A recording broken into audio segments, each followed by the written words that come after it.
అందరికీ నమస్కారం. కున్సెట్ శ్రీనివాస్ ఛానల్ స్వాగతం. ఫస్ట్ టైం చూసినప్పుడు మాత్రమే సబ్స్క్రైబ్ చేసుకొని బెల్ సింబల్ ప్రెస్ చేయండి.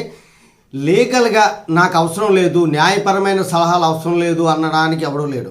భారతదేశంలోనే కాదు, ప్రపంచంలో ఎక్కడైనా సరే ఆ దేశం తాలూకా రాజ్యాంగం చట్టాల గురించి ఖచ్చితంగా తెలుసుకోవాలి. దానికి అనేకమైన వీడియోలు పెట్టాను, ముందుగా చూడండి. ఎందుకు తెలుసుకోవాలో మీకు తెలుస్తుంది.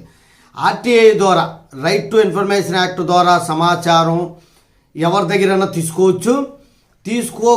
సమాచారం ఇవ్వకపోతే ఏం చేయాలన్నది ఇందులో చెప్పారు. వాళ్ళకి ఎలాంటి పనిష్మెంట్లు కూడా పడ్డాయన్నది మీకు తెలియజేస్తాను. సమాచార హక్కు అమలుపై నిర్లక్ష్యం చేసినటువంటి ఉన్నతాధికారులపై కమిషనర్ విధించినటువంటి శిక్ష ఏంటన్నది చూద్దాం. నీటిపారుదల శాఖకు సంబంధించినటువంటి కొంత సమాచారాన్ని ఇవ్వమని చెప్పి జగ్గయ్య అనేటువంటి ఒక ఆయన ఒక అప్లికేషన్ పెట్టుకున్నాడు 2025 ఫిబ్రవరి 24న.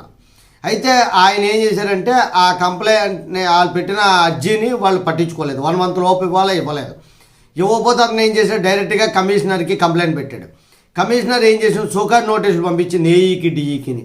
వాళ్ళిద్దరినే పర్సనల్గా హాజరవ్వమని చెప్పింది. పర్సనల్గా హాజరైన తర్వాత ఇద్దరికీ కూడా ఎందుకు ఇవ్వలేదని చెప్పి 5,000 రూపాయలు ఫైన్ వేసడం అనేటువంటిది జరిగింది.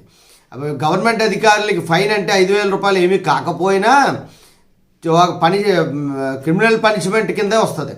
ఒక 1 రోజులు జైలు శిక్ష లేదా 1 రోజు జైలు శిక్షంతో 5,000 రూపాయలు ఫైన్ కూడా అంతే. చాలా తీవ్రమైనటువంటి శిక్ష కింద భావించాలి.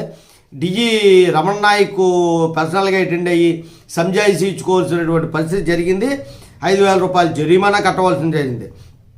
అంతేకాకుండా వేరొక కేసులో, ఇది జగిత్యాలకి సంబంధించినటువంటి కేసులో చంద్రశేఖర్ అనేటువంటి వాడు కూడా ఆర్టీఐ ద్వారా సమాచారం అడిగితే ఇవ్వనందుకు వాళ్ళకి కూడా 2,000 రూపాయలు జరిమానా విధించడం జరిగింది. ఎందుకంటే ఆర్టీఐ ద్వారా ఒక సమాచారాన్ని అడిగితే 1 month లోపల సమాచారం ఇవ్వాలి.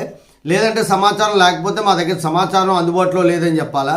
అప్లికేషన్లో ఏమైనా తప్పు ఉంటే చెప్పాలి తప్ప మీ దగ్గర పెట్టుకొని మేము సమాచారం ఇవ్వను అంటే కమిషనర్కి కంప్లైంట్ చేయాలి. కమిషనర్ ఎక్కడ ఉంటారు అంటే రాష్ట్రం తాలూకా రాజధానిలోని, మనకైతే అమరావతిలో ఒక ఆఫీస్ ఉంటుంది, కమిషనర్ ఆఫీసు. అక్కడే కంప్లైంట్ చేయాలి. చేస్తే ఖచ్చితంగా దాని మీద చర్యలు అనేటువంటివి ఉంటాయి. జై హింద్, భారత మాతాకి జై.